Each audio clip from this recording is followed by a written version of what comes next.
पौष मास कृष्ण पक्ष एकादशी व्रत कथा। सफला एकादशी महत्तम।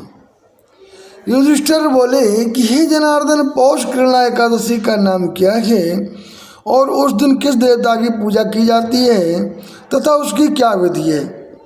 भगवान श्री कृष्ण कहने लगे कि हे धर्मराज, मैं तुम्हारे स्नेह के कारण तुम्हारे प्रश्नों का उत्तर देता हूँ। एकादशी व्रत के अतिरिक्त मैं अधिक से अधिक दक्षिणा देने वाले यज्ञ से भी प्रसन्न नहीं होता हूँ। अतः तुम मुझे इसे अत्यंत भक्ति और श्रद्धा के युक्त एकाग्र मन से सुनो। इस पौष कृष्ण एकादशी का नाम सफला है। एकादशी के देवता श्री नारायण हैं।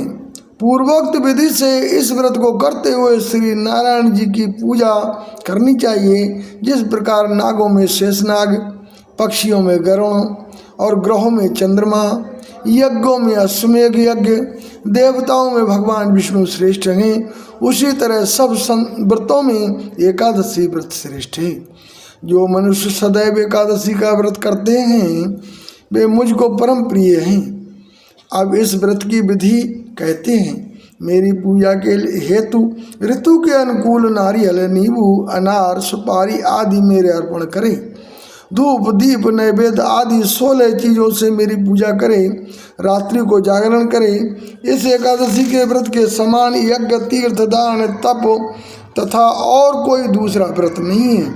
5000 व्रत तप करने से जो फल मिलता है उससे भी अधिक फल सफला एकादशी का व्रत करने से मिलता है। अब तुम इस एकादशी की कथा ध्यानपूर्वक सुनो।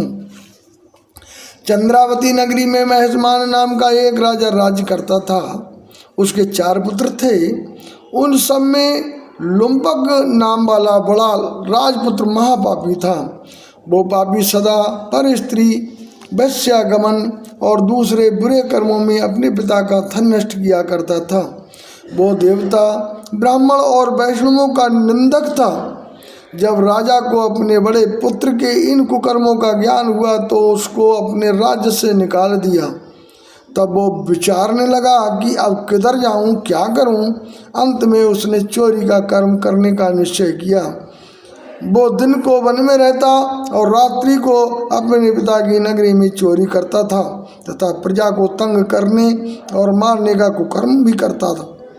कुछ समय पश्चात नगरी भयभीत हो गई। वो वन में पशुओं आदि को भी मारकर खा जाता था। कर्मचारी तथा प्रजाजन उसको इन कुकर्मों के कारण पकड़कर भी राजा के डर के मारे छोड़ देते थे। उसी वन में एक अत्यंत प्राचीन समय का पीपल का वृक्ष था। लोग उसकी भगवान के समान पूजा किया करते थे। उसी वृक्ष के नीचे वो महापापी लुम्पक रहा करता था। इस वन को लोग देवताओं का क्रीड़ा स्थल मानते थे। कुछ समय के बाद पौष कृष्ण पक्ष की दशमी के दिन वो वस्त्रहीन होने के कारण शीत के मारे समस्त रात्रि को सो न सका और मूर्छित हो गया। उसके हाथ पैर अकड़ गए। वो रात्रि उसने बड़ी कठिनाई से व्यतीत की और सूर्योदय होने पर भी उसकी मूर्छा नहीं गई।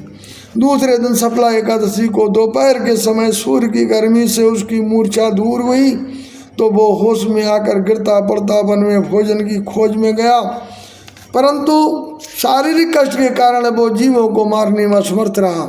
अतः वृक्षों से गिरे हुए फलों को बीन कर वो पीपल के वृक्ष के नीचे आया। उस समय तक सूर्य भगवान अस्त हो गए थे। अतः उसने उन फलों को पीपल के वृक्ष के नीचे लाकर रख दिया और रोकर कहने लगा कि हे भगवान, ये सब फल फूल आपके ही अर्पण हैं, आप ही इनसे तृप्त होइए। उस रात्रि को उसको दुख के मारे नींद नहीं आई। इस उपवास तथा जागरण से भगवान अत्यंत प्रसन्न हुए और उसके सारे पाप नष्ट हो गए। दूसरे दिन प्रातः समय एक अति सुंदर घोड़ा अनेकों सुंदर वस्तुओं से सजा उसके सामने आ खड़ा हो गया।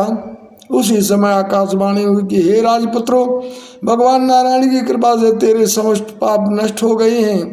अब तू अपने पिता के पास जाकर राज्य प्राप्त कर। लंपक ने जब ऐसी आकाशवाणी सुनी तो वो अत्यंत प्रसन्न हुआ और हे भगवान, आपकी जय हो, ऐसा कहता हुआ सुंदर वस्त्रों को धारण कर अपने पिता के पास गया। उसने संपूर्ण कथा कह सुनाई और पिता ने उसको अपना राज्यभार सौंप कर वन का रास्ता लिया। अब लुम्बक शास्त्रानुसार राज्य करने लगा। उसके मंत्री, उसके स्त्री पुत्र आदि भी नारायण के परम भक्त बन गए और वृद्धावस्था आने पर वो अपने पुत्र को ही गद्दी दे भगवान का भजन करने के लिए वन में चला गया और अंत में विष्णुलोक को प्राप्त हुआ। जो मनुष्य भक्ति पूर्वक इस शुक्ला एकादशी का व्रत करते हैं उनको अंत में मुक्ति मिलती है। जो मनुष्य इस एकादशी का व्रत नहीं करते वे पूंछ और सींगों से रहित पशु के समान हैं। इस शुक्ला एकादशी के महात्म के पढ़ने अथवा सुनने से अश्वमेध यज्ञ का फल मिलता है। बोलिए विष्णु भगवान की जय।